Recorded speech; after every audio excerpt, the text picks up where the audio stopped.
Hubo un invierno que congeló a los hombres en pie, como estatuas de hielo con los ojos abiertos.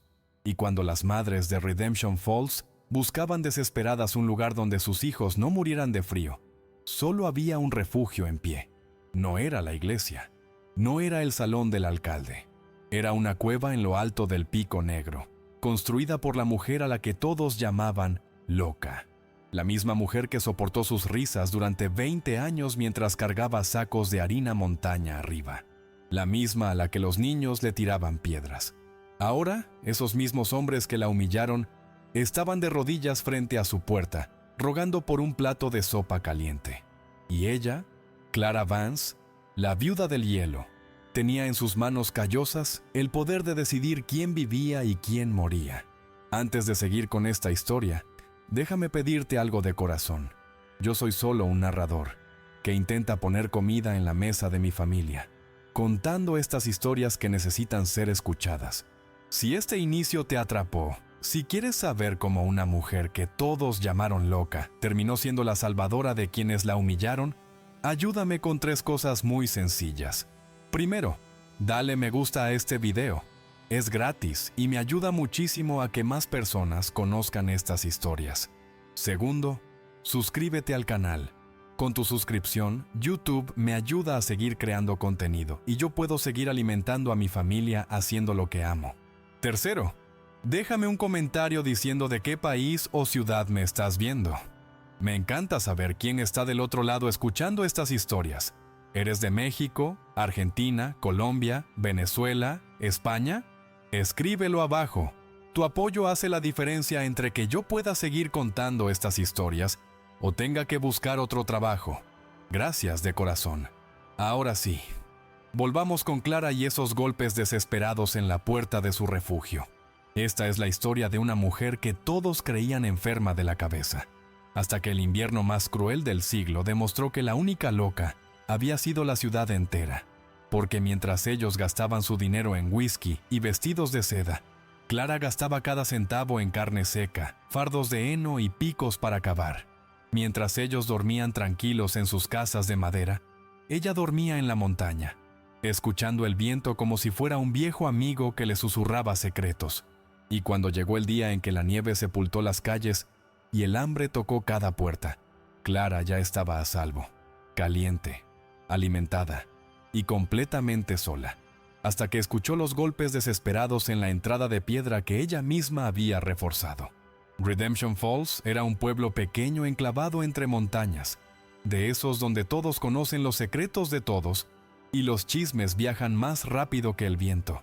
En el verano de 1890, las calles de tierra se llenaban de polvo cuando pasaban las carretas, y el sol pegaba tan fuerte que las mujeres se cubrían la cara con pañuelos blancos al salir de misa. Los hombres se juntaban en el salón de whisky a hablar de política y negocios, mientras sus esposas bordaban en los portales, vigilando con ojos de águila cualquier cosa fuera de lo normal. Y en ese pueblo donde todo tenía que ser como Dios manda, Clara Vance era la mancha en el mantel limpio. Era la viuda que no lloraba en público, que no buscaba un nuevo marido, que no se comportaba como una mujer decente debía comportarse. En lugar de eso, cada mañana antes del amanecer, Clara montaba su yegua bella y subía al Pico Negro con la determinación de un soldado yendo a la guerra. Habían pasado 20 años desde que el invierno de 1870 le arrancó a su esposo Thomas de los brazos. 20 años desde aquella noche en que encontró su cuerpo congelado junto al establo, con los labios azules y los ojos abiertos mirando al cielo sin ver nada.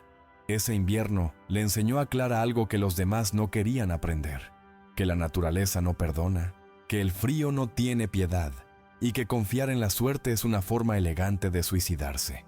Desde entonces, Clara se convirtió en una mujer de manos ásperas y mirada dura. Sus dedos estaban callosos de tanto cavar, su espalda se había encorvado un poco de tanto cargar sacos, y su rostro mostraba arrugas profundas que el sol y el dolor habían tallado como cicatrices de guerra. Ya no usaba vestidos bonitos ni se peinaba con cuidado. Usaba pantalones de hombre, botas pesadas y un sombrero viejo que había sido de Thomas. Cada día, sin falta, Clara subía a la montaña cargando herramientas, comida, mantas, leña. Los comerciantes del pueblo se reían cuando ella compraba provisiones. ¿Para qué quieres tanta carne seca, Clara? ¿Vas a alimentar un ejército?, le decían con burla. El dueño de la tienda, don Martín, un hombre gordo con bigotes engrasados, una vez le vendió harina con gusanos, solo para divertirse viendo su cara de disgusto. El sheriff, un tipo alto y prepotente llamado William Harding, intentó más de una vez quitarle sus tierras diciendo que una mujer sola no podía manejar propiedades. Y el alcalde, don Roberto Fuentes, la llamó vergüenza pública durante un banquete del pueblo, diciendo que una viuda que se comportaba como hombre era un mal ejemplo para las jovencitas. Pero Clara nunca respondía a los insultos. Solo decía una cosa, siempre la misma: el invierno no se importa con la opinión de ustedes. Y seguía subiendo su montaña. En enero de 1891, Clara sintió algo que los demás no podían sentir. Era una presión en el aire, como si el cielo estuviera apretando la tierra con manos invisibles. Los pájaros dejaron de cantar 3 días antes. Los animales del bosque bajaron de la montaña, buscando refugio en lugares más bajos. El viento cambió de dirección y traía un frío que cortaba la piel como cuchillos. Clara conocía esas señales porque había aprendido a leer la naturaleza como otros leen la Biblia. Llevaba años estudiando el comportamiento del clima, anotando en un cuaderno viejo cada detalle, cada cambio, cada advertencia que la montaña le daba. Y esa semana, todas las señales gritaban lo mismo. Venía el peor invierno en un siglo. Así que Clara tomó la decisión más importante de su vida. Una semana antes de que cayera la primera nevada, cargó a Bella con las últimas provisiones y subió al Pico Negro. Esta vez no volvería a bajar. Se mudó a la cueva que había construido durante 20 años, dejando atrás su casita del pueblo, sus pocas pertenencias, todo. Cuando Clara cerró la puerta de su casa por última vez, algunos vecinos la vieron partir con maletas y cajas amarradas a su yegua. «¡Ahí va la loca otra vez!», gritó un muchacho desde la esquina. «Ojalá se la coman los lobos», dijo una mujer mayor con desprecio. Don Martín, el dueño de la tienda, la vio pasar y le gritó: «¡Clara! ¿Te vas a morir solita allá arriba? ¡Qué desperdicio de mujer!». Ella ni siquiera volteó a mirarlo. Subió la montaña con Bella caminando lento pero seguro, siguiendo el sendero que había recorrido 1000 veces. Mientras subía, Clara sintió una extraña paz. No era felicidad, porque hacía años que no sabía lo que era eso. Era más bien la tranquilidad de saber que había hecho todo lo posible por sobrevivir. Que si moría, no sería por tonta ni por confiada. Sería peleando, como siempre había vivido desde que Thomas se fue. La cueva que Clara había descubierto años atrás era un milagro de la naturaleza. En lo profundo del Pico Negro había un sistema de aguas termales que mantenían el interior tibio incluso en los inviernos más crudos. Clara había pasado 2 décadas excavando, reforzando las paredes con piedra y madera, creando túneles de ventilación para que el aire circulara sin perder calor. Había construido compartimentos para almacenar comida, un establo pequeño para Bella, un sistema para recoger agua limpia de un manantial interno. Todo con sus propias manos, piedra por piedra, tabla por tabla. Los hombres del pueblo que la veían cargar madera montaña arriba pensaban que estaba construyendo una tumba lujosa para ella misma. No entendían que estaba construyendo un arca. Cuando Clara finalmente llegó a la entrada de la cueva esa última vez, miró hacia abajo y vio el pueblo de Redemption Falls como un puñado de casitas de juguete entre los árboles. Se veía tan pequeño, tan frágil, tan condenado. Esa noche, mientras Clara organizaba sus provisiones a la luz de una lámpara de aceite, sintió el primer temblor. No era un terremoto, era el sonido de algo masivo moviéndose en la montaña. Se asomó por uno de los túneles de ventilación y vio el cielo nocturno teñido de un color extraño, casi verde. El viento aullaba como 1000 lobos furiosos. Y entonces comenzó. La nieve no cayó suavemente como copos de algodón. Cayó como una pared blanca que sepultaba todo a su paso. En cuestión de horas, la temperatura bajó tanto que los árboles comenzaron a tronar al congelarse. Clara se metió al fondo de la cueva, cerró las compuertas de madera que había instalado y se envolvió en mantas junto al calor de las aguas termales. Afuera, el mundo se estaba acabando, pero adentro, ella estaba a salvo. Por primera vez en 20 años, Clara se permitió cerrar los ojos y dormir tranquila, sabiendo que había vencido al invierno antes de que éste llegara. El 18 de enero de 1891, a las 3 de la madrugada, Redemption Falls despertó con un rugido que parecía venir del mismísimo infierno. Una avalancha masiva se desprendió de la ladera oeste del Pico Negro, arrastrando miles de toneladas de nieve, hielo, árboles y rocas. El sonido fue tan ensordecedor que la gente saltó de sus camas pensando que era el fin del mundo. La avalancha bloqueó completamente el paso principal que conectaba al pueblo con el resto del territorio, sepultando la entrada bajo 30 metros de nieve compacta. Pero eso no fue lo peor. Lo peor fue que la ola de aire helado que venía detrás de la avalancha bajó la temperatura a niveles mortales en cuestión de minutos. El ganado que estaba en los corrales se congeló en pie, con los ojos abiertos y las patas rígidas como estatuas de carne. Los pozos de agua se convirtieron en bloques de hielo sólido. Y el viento, ese viento maldito, soplaba con tanta fuerza que arrancaba los techos de las casas más débiles, como si fueran sombreros de papel. En la cueva, Clara sintió el temblor de la avalancha como un trueno subterráneo que hizo vibrar las paredes de piedra. Se levantó de su camastro, encendió la lámpara y revisó cada rincón de su refugio. Las vigas que había reforzado aguantaron firmes. Los túneles de ventilación seguían funcionando perfectamente, trayendo aire fresco sin dejar entrar el frío mortal. El agua termal burbujeaba tranquila en su poza natural, llenando el espacio con un vapor tibio que olía a minerales y tierra. Clara se preparó una taza de té caliente con hierbas que había secado el verano anterior. Se sentó en una silla de madera que había tallado ella misma y abrió un libro viejo que había sido de Thomas. Afuera el mundo se desmoronaba, pero dentro de la cueva, ella tenía todo lo que necesitaba para sobrevivir meses, quizás un año entero si racionaba bien. Era extraño sentirse tan segura mientras sabía que abajo la gente estaba muriendo de frío. Durante los primeros 3 días, el pueblo intentó organizarse como pudo. El alcalde don Roberto ordenó que todas las familias se refugiaran en los edificios más grandes. La iglesia, el salón municipal, la escuela. Juntaron toda la leña que pudieron encontrar. Sacrificaron algunos animales para tener carne y racionaron el agua que habían podido derretir antes de que todo se congelara. Pero no fue suficiente. La madera se acabó rápido porque el frío era tan intenso que necesitaban mantener los fuegos encendidos día y noche. La comida escaseó porque nadie había preparado provisiones para un desastre así.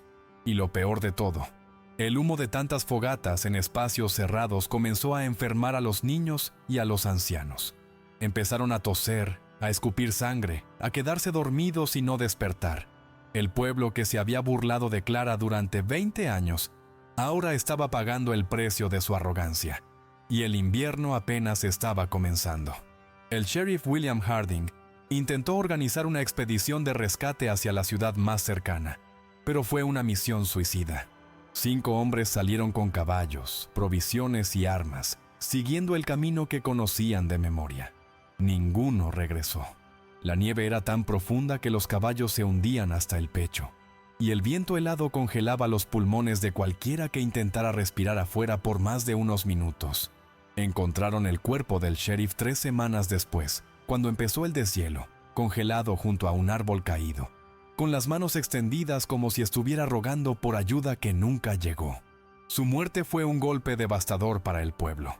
Si el sheriff, el hombre más fuerte y valiente que conocían, había muerto intentando salir, entonces no había esperanza de escape. Estaban atrapados como ratas en una jaula, viendo cómo sus reservas se acababan día tras día. Mientras tanto, Clara vivía en una rutina tranquila dentro de su refugio de piedra. Se despertaba con la primera luz que entraba por los pequeños tragaluces que había construido estratégicamente para dejar pasar luz, pero no frío. Desayunaba avena caliente con miel y nueces que había guardado. Alimentaba a Bella con el heno que había subido fardo por fardo durante años. Leía sus libros a la luz de la lámpara. Hacía ejercicios para mantener el cuerpo fuerte. Escribía en su diario las observaciones del clima, las lecturas de temperatura que tomaba con un termómetro que había comprado en la capital.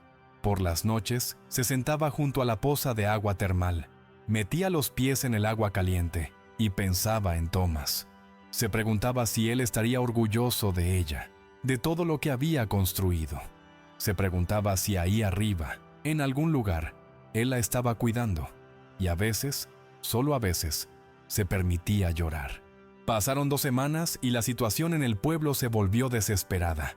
La comida se había acabado casi por completo. Los niños lloraban de hambre y frío. Las mujeres servían cuero de zapatos para hacer caldo. Los hombres masticaban corteza de árbol. La muerte comenzó a llevarse a los más débiles. Primero los bebés, luego los ancianos, después los enfermos. Cada mañana había nuevos cuerpos congelados que no podían enterrar porque la tierra estaba dura como piedra, así que los apilaban afuera en una pila macabra que el viento cubría de nieve. El padre Sebastián, el cura del pueblo, rezaba día y noche pidiendo un milagro, pero sus oraciones rebotaban en las paredes de la iglesia sin ser escuchadas. Dios parecía sordo, o quizás simplemente ocupado con otros asuntos. El pueblo que había sido tan orgulloso, tan seguro de sí mismo, ahora era un cementerio de esperanzas rotas. Fue don Martín, el gordo del almacén, quien recordó. En medio de una noche de delirio por el hambre, sus ojos se abrieron de golpe y gritó: ¡La loca! ¡La loca del pico negro! Al principio nadie entendió de qué hablaba, pero luego, poco a poco, los recuerdos volvieron. Clara subiendo la montaña con sacos de comida, Clara comprando mantas y leña, Clara hablando de una cueva, de aguas termales, de prepararse para el invierno. Todos habían pensado que estaba demente, que estaba desperdiciando su vida en fantasías imposibles. Pero ahora, en medio de la desesperación más absoluta, esas fantasías sonaban como la única posibilidad de salvación. El alcalde don Roberto, con los labios agrietados por el frío y el orgullo hecho pedazos, tomó la decisión más difícil de su vida. Organizó un grupo de 6 hombres, los últimos que tenían fuerzas para caminar, y prepararon una expedición suicida hacia el Pico Negro. Iban a buscar a la mujer que habían humillado, ridiculizado y despreciado. Iban a rogarle que los salvara. La subida fue un infierno blanco. Los 6 hombres se amarraron con cuerdas para no perderse en la ventisca. Llevaban palos largos para tantear el suelo y no caer en grietas cubiertas de nieve. El alcalde don Roberto iba adelante, seguido por don Martín, que jadeaba como un perro viejo, el doctor Ramírez, que tosía sangre cada 10 pasos, y 3 hombres más del consejo del pueblo. Tardaron 8 horas en subir lo que Clara subía en 2. Se cayeron cientos de veces. Don Martín casi se rinde a mitad de camino, pero el miedo a morir lo mantuvo en movimiento. Cuando finalmente vieron las columnas de vapor saliendo de las chimeneas de piedra que Clara había construido, no podían creer lo que veían. Era real, todo era real. La cueva existía, las aguas termales existían. Y Clara, la mujer a la que llamaron loca, había construido un refugio perfecto mientras ellos reían y la insultaban. Con las manos congeladas y apenas capaces de moverse, los 6 hombres llegaron a la entrada principal de la cueva. Era una puerta gruesa de madera reforzada con hierro, con un sistema de poleas que Clara había diseñado. Don Roberto golpeó con el puño, pero apenas tenía fuerzas. Entonces gritó, aunque su voz salió débil y quebrada: «Clara, Clara Vance, por favor, estamos muriendo». Golpeó de nuevo, esta vez con ambos puños, con toda la desesperación de un hombre que sabe que está a minutos de congelarse hasta morir. Los otros 5 hombres se arrodillaron en la nieve, temblando violentamente, con lágrimas congeladas en las mejillas. El orgulloso alcalde, que la había llamado vergüenza pública, ahora estaba de rodillas frente a su puerta. El comerciante que le había vendido comida podrida ahora rogaba por sus obras. Y el doctor, que había firmado papeles para declararla demente, ahora necesitaba su cordura para sobrevivir. El silencio que siguió fue eterno, insoportable. Y entonces, finalmente, escucharon el sonido de las poleas moviéndose. La puerta se estaba abriendo. Cuando la puerta se abrió completamente, los 6 hombres quedaron paralizados. No era una simple cueva, era una construcción magistral, un refugio que parecía sacado de los sueños de un ingeniero loco. Las paredes estaban reforzadas con vigas de madera perfectamente encajadas. El techo tenía un sistema de ventilación con ductos de metal que Clara había fabricado martillando latas viejas. Había estantes llenos de provisiones organizadas con etiquetas escritas a mano. Frijoles secos, carne curada, harina, sal, azúcar, conservas. Pilas de mantas dobladas con precisión militar. Herramientas colgadas en ganchos. Y al fondo, iluminada por el resplandor dorado de varias lámparas de aceite, estaba Clara, sentada en una silla de madera, con un libro en el regazo, mirándolo sin expresión alguna en el rostro. No parecía sorprendida, parecía como si los hubiera estado esperando. Los hombres entraron tambaleándose, cayendo de rodillas sobre el suelo de piedra seca, sintiendo el calor imposible que emanaba de algún lugar profundo de la tierra. Don Roberto abrió la boca para hablar, pero las palabras se le atoraron en la garganta. Clara cerró su libro despacio, lo dejó sobre una mesa pequeña junto a su silla, y se levantó. Caminó hacia los hombres con pasos tranquilos, sin prisa. Su rostro curtido por el sol y el viento mostraba arrugas profundas, pero sus ojos grises brillaban con una inteligencia feroz. Se detuvo frente a don Roberto y lo miró fijamente durante largos segundos, que parecieron horas.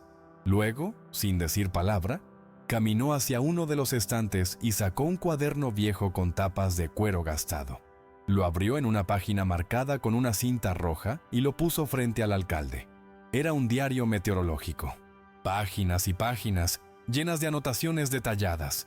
Temperaturas, dirección del viento, comportamiento de los animales, patrones de nubes, fechas de nevadas anteriores. Y en una página específica, fechada en diciembre de 1890, Clara había escrito con tinta negra: «El gran invierno llegará en enero. La ciudad no está preparada. Morirán muchos. Yo estaré lista». Los hombres miraron las anotaciones con horror creciente, entendiendo finalmente que Clara no era una loca. Era una científica, una profeta, una mujer que había visto el futuro en las señales de la naturaleza. Don Martín, temblando todavía del frío que llevaba en los huesos, señaló con un dedo hacia otro objeto que había captado su atención. En una repisa de piedra tallada había una fotografía enmarcada. Era Clara, 20 años más joven, sonriendo junto a un hombre alto de barba oscura, Thomas, su esposo muerto. Y junto a la fotografía había un periódico viejo y amarillento, cuidadosamente preservado bajo vidrio. El titular decía: «El gran invierno de 1870. Más de 200 muertos en el territorio». El doctor Ramírez se arrastró hacia la repisa para leer el artículo completo, y lo que encontró lo dejó sin aliento. El periódico describía un desastre similar al que estaban viviendo ahora, un invierno apocalíptico que había matado cientos de personas desprevenidas. Y en la lista de muertos, subrayado con lápiz rojo, estaba el nombre Thomas Vance, edad 34, congelado buscando refugio. Clara no solo había predicho este invierno, había pasado 20 años preparándose para que no le volviera a pasar lo que le pasó con Thomas. Había convertido su dolor en conocimiento, su pérdida en acción. Clara finalmente habló, y su voz sonó ronca por el desuso, pero firme como el acero. «Les advertí, durante 20 años les advertí, les dije que el invierno no perdona, que la naturaleza no se importa con la opinión de ustedes, que tenían que prepararse». Se acercó al alcalde y se arrodilló para quedar a su altura, mirándolo directamente a los ojos. «Me llamaron loca, me escupieron, sus hijos me tiraron piedras, me quisieron quitar mis tierras, me humillaron en público, y ahora están aquí, en mi casa, rogando por mi comida, respirando mi aire, usando mi fuego». Se levantó y caminó hacia la poza de agua termal que burbujeaba en el fondo de la cueva. El vapor subía como fantasmas blancos en la penumbra. «Tienen 2 opciones», continuó sin voltear a verlos. «Se van ahora mismo y mueren congelados en 1 hora. O se quedan, aceptan mis reglas, y quizás sobrevivan hasta la primavera. Pero si se quedan, van a aprender algo que deberían haber aprendido hace 20 años, que el respeto no es algo que se da por cortesía, es algo que se gana con sudor, sangre y humildad. Los 6 hombres se quedaron en silencio, procesando las palabras de Clara. Don Roberto, el alcalde orgulloso que alguna vez la llamó vergüenza pública, tenía ahora lágrimas corriendo por sus mejillas sucias. Su labio inferior temblaba como el de un niño asustado. Don Martín, el comerciante gordo que le había vendido comida podrida por diversión, mantenía la cabeza agachada, incapaz de mirarla a los ojos. El doctor Ramírez tosió sangre en su mano y la limpió en su pantalón roto. Los otros 3 hombres del consejo simplemente temblaban, esperando un veredicto que podía significar vida o muerte. Clara los observaba a todos desde su posición junto al agua termal, con los brazos cruzados sobre el pecho. Dentro de su corazón libraba una batalla feroz.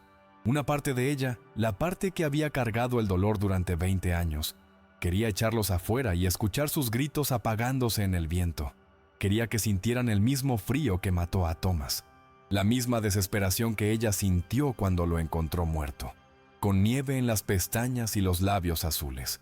Pero había otra parte de Clara, una parte más pequeña pero más fuerte, que le susurraba palabras diferentes. Era la voz de Thomas, o al menos el recuerdo de su voz. Thomas había sido un hombre bondadoso, de esos que ayudaban a los vecinos con la cosecha sin pedir nada a cambio. Él le había enseñado que la venganza no calienta las noches frías, que el odio no llena el estómago vacío. Sé mejor que ellos, Clara, parecía decirle desde el más allá. Sé la persona que yo sabía que eras. Y Clara recordó algo más. Recordó que cuando Thomas murió, fueron precisamente estos hombres quienes ofrecieron ayudarla. Claro, después se burlaron cuando ella rechazó su lástima y decidió valerse por sí misma. Pero en aquel primer momento, cuando todavía era humano hacerlo, ellos habían extendido la mano. Quizás no merecían morir por ser tontos, orgullosos e ignorantes. Quizás merecían algo peor, vivir con la vergüenza de haber estado equivocados durante 20 años. Clara tomó una decisión. Se acercó a don Roberto, extendió su mano callosa y áspera y lo ayudó a levantarse del suelo. El alcalde la miró con ojos vidriosos, sin entender qué estaba pasando. «Se pueden quedar», dijo Clara con voz firme, «pero van a seguir mis reglas al pie de la letra. Aquí yo mando. Yo decido cuánta comida se come, cuánta agua se toma, cuándo se duerme, cuándo se trabaja. No hay democracia en mi refugio. No hay votos. No hay juntas del consejo. Aquí solo hay mi palabra, y mi palabra es ley». Ayudó a levantarse a los otros 5 hombres uno por uno, mirándolos a los ojos a cada uno. «La primera regla es esta. Cada uno de ustedes va a trabajar. Van a cortar leña, van a limpiar, van a cocinar, van a cargar agua. No hay señores aquí, no hay jefes. Solo hay sobrevivientes que se ganan su comida con sudor». Don Martín intentó protestar. «Pero Clara, yo tengo problemas de la espalda, yo no puedo». No terminó la frase porque Clara lo interrumpió con una mirada tan fría que le congeló las palabras en la boca. «Tú podías cargar sacos de harina de 100 libras en tu tienda. Tú podías agacharte para contar monedas todo el día. Aquí vas a trabajar o vas a pasar hambre. Es simple». El comerciante cerró la boca y asintió con la cabeza, derrotado. El doctor Ramírez, que siempre se había considerado por encima del trabajo manual por ser un hombre educado, abrió la boca para decir algo, pero luego la cerró. Entendió que en ese refugio no importaba cuántos libros había leído o cuántos pacientes había tratado. Aquí solo importaba la supervivencia, y Clara era la única que sabía cómo lograrlo. Era una inversión total de poder que dolía más que cualquier golpe físico. Clara les mostró sus tareas inmediatas. Don Roberto y don Martín tendrían que cortar leña de los troncos que ella había almacenado y mantener el fuego de la cocina encendido sin desperdicio. El doctor Ramírez y otros 2 del consejo limpiarían el establo de Bella y se encargarían de alimentarla y cuidarla, porque si la yegua moría, todos morían. El 6º hombre, un tal Eugenio que había sido el secretario del alcalde, se encargaría de cocinar bajo las instrucciones exactas de Clara, porque ella no iba a permitir que desperdiciaran ni un grano de arroz. Las raciones son calculadas para durar hasta abril, Cuando el deshielo nos permita bajar, explicó Clara mientras les mostraba el inventario que llevaba en un libro contable. Si alguien come de más, todos morimos antes. Si alguien roba comida a escondidas, lo echo afuera sin contemplación. ¿Entendido? Los 6 hombres asintieron en silencio, humillados pero vivos, conscientes de que acababan de convertirse en siervos de la mujer que habían despreciado. Esa primera noche en la cueva fue extraña y dolorosa para todos. Los hombres comieron un guiso simple de frijoles y carne seca que Clara había preparado con medidas precisas. Cada uno recibió exactamente la misma porción en platos de hojalata. Nada de privilegios, nada de excepciones. Don Roberto, que estaba acostumbrado a comer hasta reventar en los banquetes del pueblo, miró su plato pequeño con desesperación, pero no se atrevió a pedir más. Don Martín, quien en su tienda comía pan dulce todo el día mientras vendía pan duro a los pobres, masticó cada frijol lentamente, saboreando lo que antes hubiera considerado comida de mendigos. Después de cenar, Clara les asignó lugares para dormir, mantas sobre el suelo de piedra, alejados del fuego para que aprendieran a valorar el calor. Ella se quedó despierta más tiempo, escribiendo en su diario a la luz de la lámpara, anotando este día histórico. Enero 23, 1891. Llegaron 6 hombres del pueblo. Los dejé entrar. Que Dios y Thomas me perdonen si me equivoqué. Pero la verdadera prueba del dilema moral de Clara llegó 2 días después, cuando se escucharon más golpes en la puerta. Esta vez no eran hombres del consejo, eran mujeres y niños, esposas de los hombres que estaban adentro, madres con bebés en brazos, niños pequeños llorando de frío. Clara abrió la puerta y lo que vio le partió el corazón en 1000 pedazos. Había 12 personas más, mujeres demacradas con los labios azules, niños temblando con ropas mojadas por la nieve, un bebé que no lloraba porque ya no tenía fuerzas. La esposa de don Roberto, doña Mercedes, una mujer que alguna vez la había insultado en la iglesia llamándola mujer sin Dios, ahora estaba de rodillas en la nieve rogando: «Por favor, Clara, no por nosotras, por los niños, por favor». Clara sintió que el aire se le escapaba de los pulmones. Su refugio estaba calculado para una persona durante 1 año, o para 6 personas durante 4 meses, con racionamiento estricto. 18 personas significaba que las provisiones durarían menos de 2 meses. Significaba hambre. Significaba que todos podrían morir antes de la primavera. Este era el verdadero dilema. ¿Condenaba a todos por salvar a unos pocos? ¿O los condenaba a unos pocos para que los demás tuvieran una oportunidad? Clara miró a las mujeres y niños congelándose en su puerta, y en ese momento supo que no había elección real. Nunca la hubo. No podía dejar morir a criaturas inocentes por los pecados de sus padres. No podía convertirse en el monstruo que el pueblo había dicho que era. Abrió la puerta completamente y dijo una sola palabra: «Entren». Las mujeres se derrumbaron llorando, cargando a sus hijos hacia el calor imposible del refugio. Los niños, con los deditos congelados y las mejillas rojas por el frío, miraban alrededor con ojos enormes, sin poder creer que existiera un lugar así.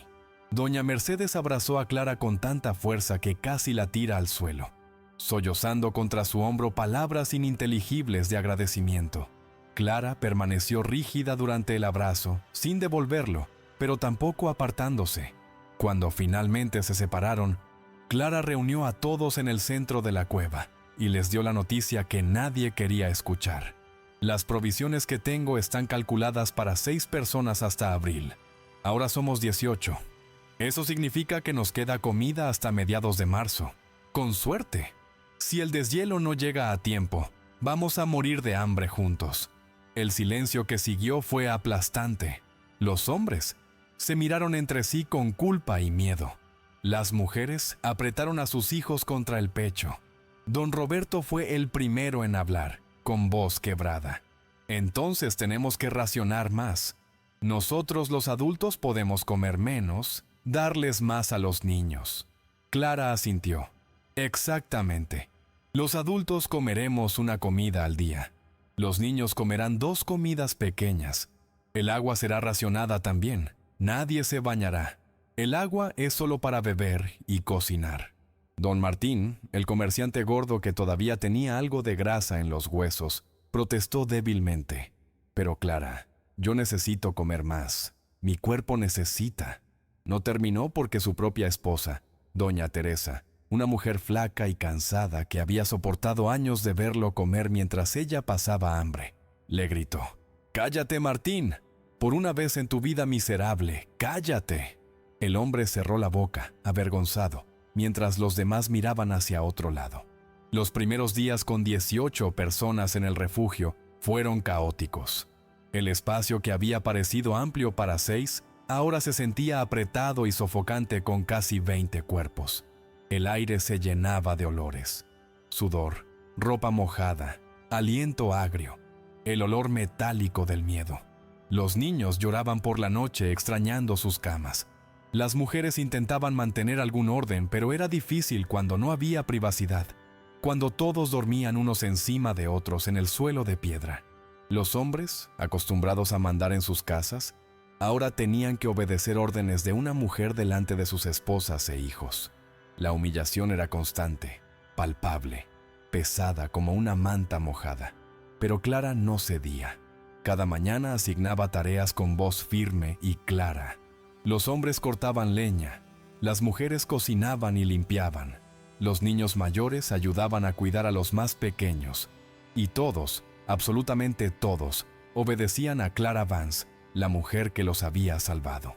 Pasaron las semanas y el hambre comenzó a morder de verdad. Las raciones que ya eran pequeñas se hicieron microscópicas. El guiso de frijoles se convirtió en agua con 3 frijoles flotando. La carne seca, que antes se repartía en tiras, ahora se cortaba en pedacitos del tamaño de una uña. Los adultos caminaban como fantasmas, débiles y mareados por la falta de alimento.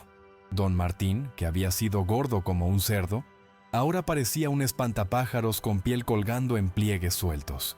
El doctor Ramírez tosía cada vez más sangre y pasaba la mayor parte del día acostado. Don Roberto había envejecido 20 años en 3 semanas. Su cabello se había vuelto completamente blanco. Solo Clara parecía mantener su fuerza, aunque ella también comía las mismas raciones miserables. Era como si la pura voluntad la mantuviera de pie cuando los demás se derrumbaban. Por las noches, cuando todos dormían, ella se quedaba despierta vigilando el fuego, el inventario, las reservas de agua. No podía permitirse el lujo de debilitarse. Si ella caía, todos caían. A mediados de febrero, cuando las provisiones estaban peligrosamente bajas, ocurrió lo inevitable. Alguien robó comida. Clara descubrió que faltaban 2 latas de frijoles y medio saco de harina del almacén. Reunió a todos en el centro de la cueva y habló con una voz tan fría que parecía venir del mismo infierno congelado de afuera. Alguien aquí es un ladrón. Alguien robó comida que pertenece a todos. Esa comida podría ser la diferencia entre que un niño viva o muera en marzo. Nadie habló. Todos miraban al suelo. Clara caminó despacio frente a cada persona, estudiando rostros, buscando signos de culpa.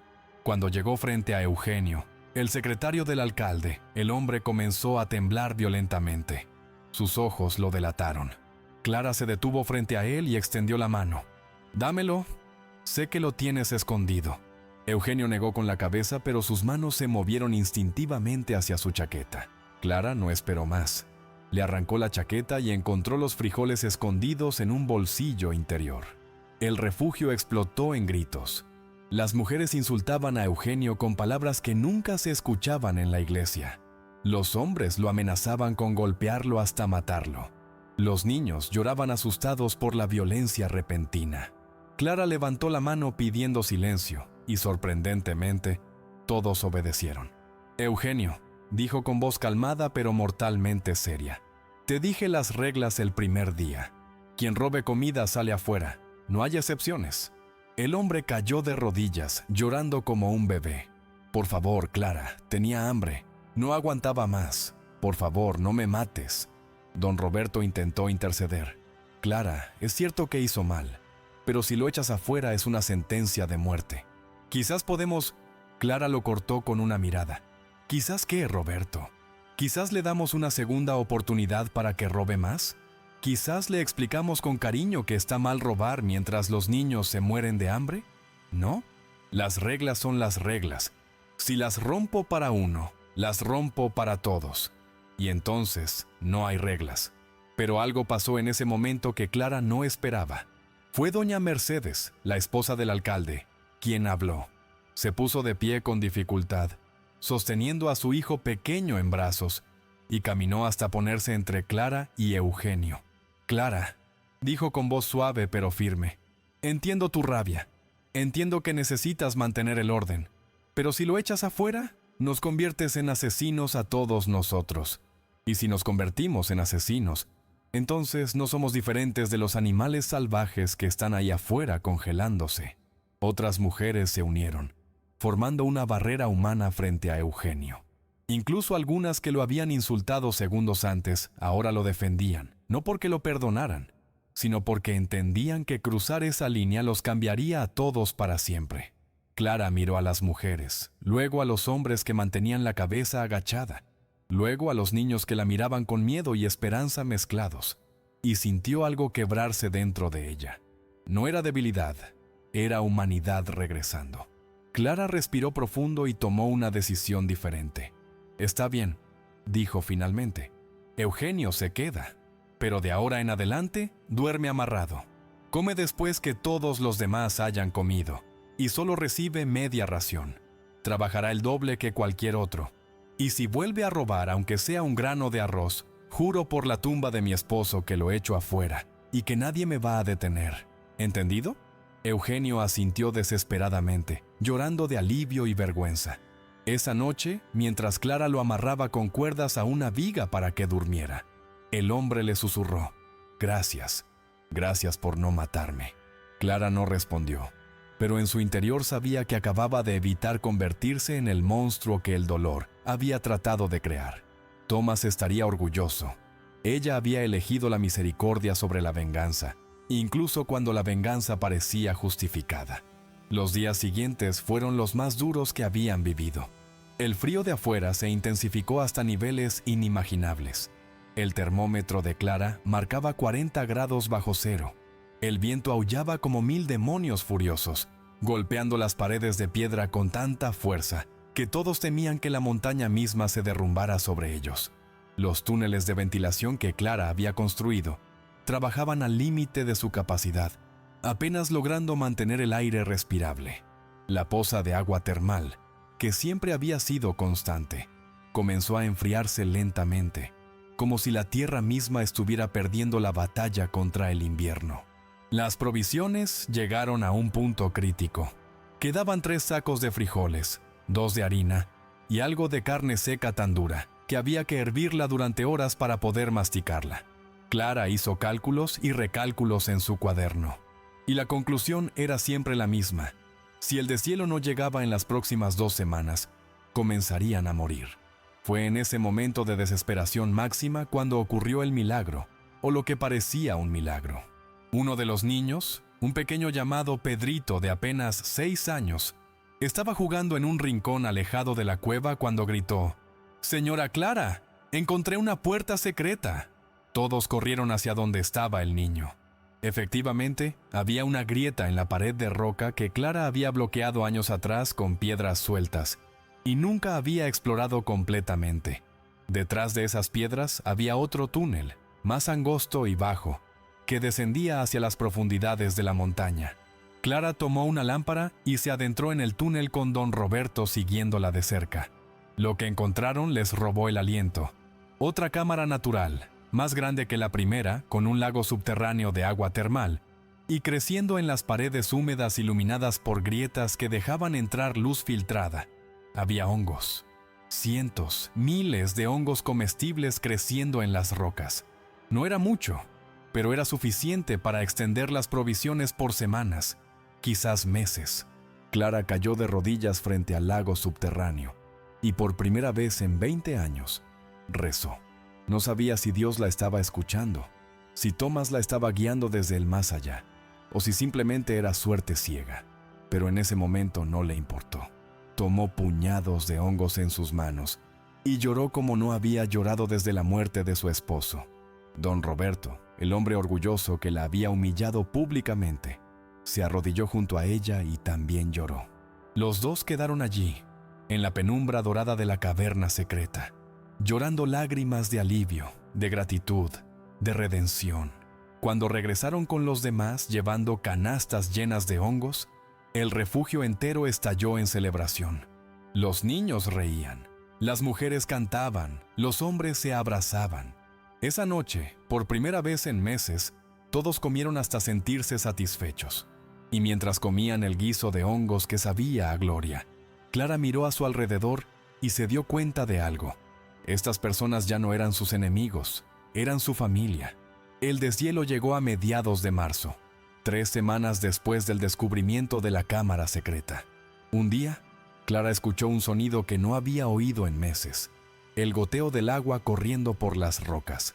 Salió por uno de los túneles de ventilación y vio algo hermoso y aterrador al mismo tiempo: el sol. Un sol brillante y cálido que derretía la nieve acumulada en avalanchas de agua lodosa. El invierno había terminado. Habían sobrevivido. Los 18 habían sobrevivido cuando todo el pueblo pensó que morirían. Cuando las cuadrillas de rescate finalmente llegaron a Redemption Falls 2 semanas después, esperaban encontrar un cementerio congelado. En lugar de eso, encontraron las ruinas de un pueblo destrozado, pero con algunos sobrevivientes en los sótanos. Y cuando preguntaron por el grupo que había subido al Pico Negro a buscar a la loca viuda, les dijeron que seguramente estaban muertos. Pero entonces, bajando por el sendero de la montaña, apareció una procesión extraña. 18 personas demacradas pero vivas, caminando en fila, lideradas por una mujer de cabello gris y manos callosas. Los rescatistas no podían creer lo que veían. Los miembros del consejo del pueblo, incluido el alcalde, caminaban detrás de Clara Vance como soldados siguiendo a su general. Las mujeres cargaban a los niños, que aunque flacos estaban saludables y alertas. Cuando llegaron al pueblo en ruinas, la noticia se esparció como fuego. La loca del Pico Negro había salvado a 18 personas, incluidos los hombres que más la habían despreciado.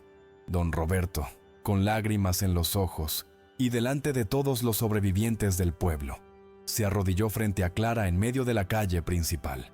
«Perdóname», dijo con voz rota. «Perdónanos a todos. Teníamos que morir para entender que tú eras la única cuerda entre todos nosotros». Los demás hombres del refugio se arrodillaron también. Don Martín, el doctor Ramírez, Eugenio, todos. Las mujeres se unieron. Los niños también. Y Clara, la mujer que había cargado su dolor como una cruz durante 20 años, finalmente permitió que ese peso cayera de sus hombros. El refugio en el Pico Negro nunca fue abandonado. Se convirtió en un símbolo permanente, un monumento a la previsión y la supervivencia.